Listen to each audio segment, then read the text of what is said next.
Hello and welcome to the Geek Week News Update. This is the second episode. We're your hosts, Dakota and Jen. Hello! And we're here to bring you the latest and greatest from all things pop culture and geek news.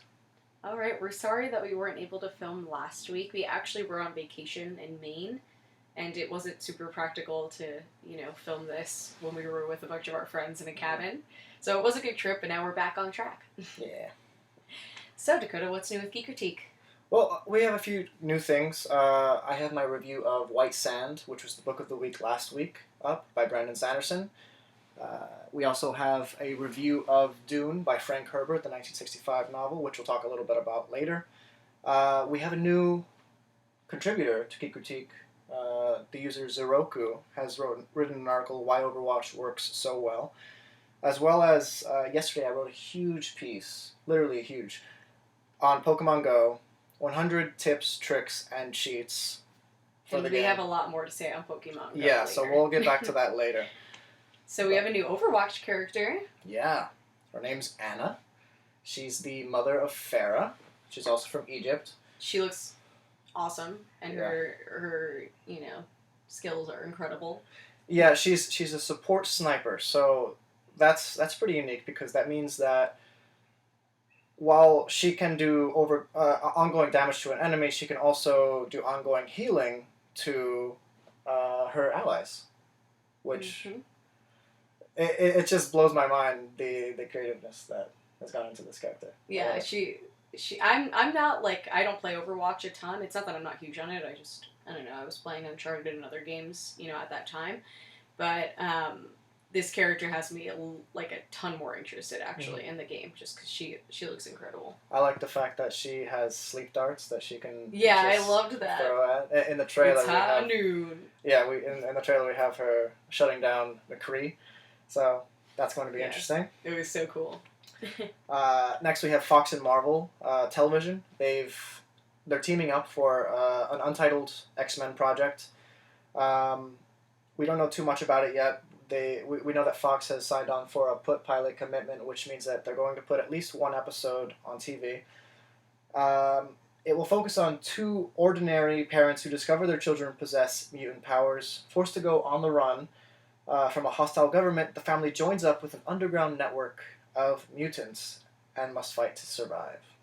So It sounds promising, especially since Marvel Television is set to co-produce. Mm-hmm. We don't know if it's going to be in the MCU or if it's going to be in the canon X-Men universe, but really, what's canon in that X-Men universe anyway? So, what counts anymore? Anyway, we have the first official Wonder Woman synopsis. I can read that to you. Wonder Woman hits movie theaters around the world next summer when Gal Gadot returns as the title character in an epic action adventure from director Patty Jenkins. Before she was Wonder Woman, she was Diana, Princess of the Amazons, trained to be an unconquerable warrior. Raised on a sheltered island paradise, when an American pilot crashes on their shores and tells of a massive conflict raging in the outside world, Diana leaves her home, convinced she can stop the threat. Fighting alongside man in a war to end all wars, Diana will discover her full powers and her true destiny. So it's not a whole lot of new information. We kind of knew this was what the movie was going to be about. We know that pilot is going to be played by Chris Pine. And, yeah, it sounds we know that Great War will be World War One. One thing that World War II. No, it is World War One. World War One. Okay. Yeah. We know that. The biggest news with this reveal was that the story was written by Zack Snyder and Alan Heinberg. We didn't know Zack Snyder's involvement up until now. We knew he had an involvement with the film, but this is interesting because he was also behind the stories of Man of Steel and Batman vs Superman, which both received either failing to impress critics or lukewarm reviews, and so I'm curious where this is going to go. He did not write the script, so nor is he directing it. So I get a little uneasy though. Yeah. When I hear the Snyders involved. Yeah, I like his vision. I just don't think he grasps character as much as he should. I don't think he takes advice. Well, I think he will after what happened, hopefully. But this was written prior to Batman vs Superman's release, so. Yeah. Anyway, so there's a rumor that Matt Smith is going to be returning to Doctor Who. I don't believe it. It sounds pretty unlikely, but yeah. I love Matt Smith, so I'd be a happy camper. This rumor is brought to you by The Mirror, which is a British tabloid known for year after year creating huge scandalous rumors about Britain's #1 export TV show, Doctor Who. So, yeah. Would you like to see Matt Smith return? I would always like to see Matt Smith. I want to see him return in specials, like The Day of the Doctor. Yeah, exactly. Stuff like that. I wouldn't mind. It's not that he's going to be the Doctor again. Like, we all know that it's not like he's just going to take over again. I mean, it could happen, technically, because the show is crazy like that, but it would be so confusing, the numbering system. The numbering system is already extremely confusing. Yeah, exactly. David Tennant had 2 regenerations, and then there's the War Doctor that you have to stick in between 8 and 9. Mm-hmm. So, yeah, I don't think we can handle this, but, you know. Yeah. Matt Smith was wonderful as a Doctor, and, you know, for a lot of people he was their favorite. Not for me, but for a lot of people he was, so I just don't picture them doing that. It doesn't. I hope Capaldi stays for a long time. Yeah, he really is a good Doctor, and he's coming into his role really well. Yeah, so, especially last season, I thought he did a fantastic job. So now we know that after this season, Stephen Moffat is stepping down from Doctor Who. Finally. The Moffat. The Moffat, yeah. Stepping down. It's about time. So we'll see. We'll see what happens. Yeah. All right. Pokemon Go. Yeah, the big news this week is that Niantic has finally released their Pokemon Go game for mobile apps in the US, New Zealand, and Australia. And it is blown up. Yeah. Mm-hmm. It's you know, everywhere we go to play, we just see tons of people, like, congregating and talking about it.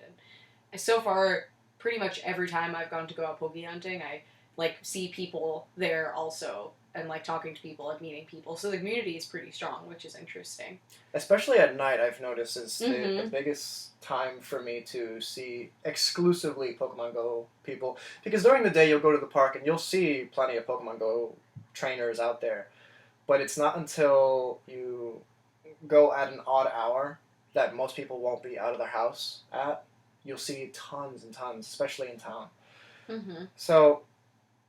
And already we've gotten an update. Because so many people are coming together, the app just kept, like, crashing. Mm-hmm. And what would happen is you would get logged out of your Google account, which happened to me in a really, really unfortunate way.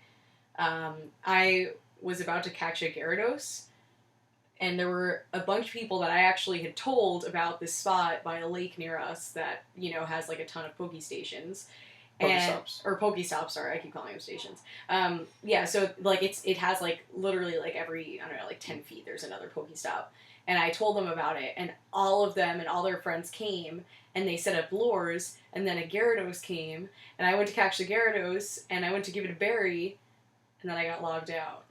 And apparently, like, 20 kids got Gyarados. They all had them, and everyone was screaming with joy and telling tall tales of their adventure, and I just sat in the corner and, you know, sat by the waterfall and wept to myself. I was at work, sadly, when I heard the bad news from the bad news. It was devastating, really. I did catch a Poliwrath very soon after. Which they did. That did compensate, because that's a good guy for me, but, you know, it was sad. So I'm happy that they updated it, and it seems to be fun. Like, it's still, like, glitches and stuff, but we're not getting logged out, which makes it really complex to get back in and then reboot it so you can catch whatever you were trying to, you know, catch them all. Yeah, and version 1.01 is designed specifically to be a bug patch, to stop people from getting logged out, because that was the biggest pain in the butt for pretty much every player. Mm-hmm. Of course, there's still a lot of glitches out there that need fixing. I hate when I go and throw a Pokeball and the Pokeball just kind of like freezes sinks. there. Yeah, it's like... Sometimes you do catch the Pokemon like that, but it's not often. Mm-hmm. So, we'll see. But But I'm loving the game. What level are you right now? I'm level. I think I went to a level 14 last night. Right. I'm level 16. Yeah. Get out of here. I was playing a little earlier than her. Yeah, he started when we were in Maine without telling me. I was very disappointed. It was a low blow, really. I was up really early in the morning. And then that day that I almost got the Gyarados, I finally passed him, and then I had to go to work, and my whole shift he was out Poke hunting, and yeah, I got blown away. But anyway, because of all this increased interest in Pokemon, a company that's now, or a franchise that's now over 20 years old, Hollywood they have renewed interest in a live-action Pokemon movie, which they've talked about on and off for a few years, but now that it's a huge phenomenon, Pokemania is back. Pokemania? Yeah, in a strong way. The rights to that franchise of films is on the market again, and it's a very viable option for them. Mm-hmm. Legendary Pictures, the people who most recently brought you Warcraft, are in the leads to make that film. Mm-hmm. So we'll see where that goes. I'm really excited about it. Yeah, me too. I think that would be really cool. I think especially, maybe before the game came out, if you told me that, I'd be like, oh, okay, that could go well, but whatever. But I think seeing how well this is doing and how many people are involved and excited about it, I think it would go over pretty well. I just hope that they don't make Ash 10 years old, because that, Yeah, it needs to be at least. I don't know, a teenager. Yeah, a teenager. Or something like that, just to make it a little more. If it is Ash, anyway, we don't know. Yeah, that's true. It could be literally anyone. Anyone could catch them all. That's true. We also have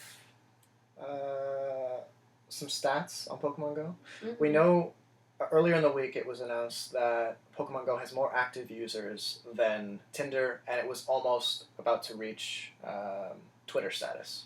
Yeah, and overtake which is it. Crazy. That's a huge leap for any app. Mm-hmm. But as a game, and an active one, you actually have to get out and play this. It's so. It just gives me hope for humanity, basically. Yeah, he was really losing hope there for a while, and this just strengthened him. It's true. It's renewed his spirits.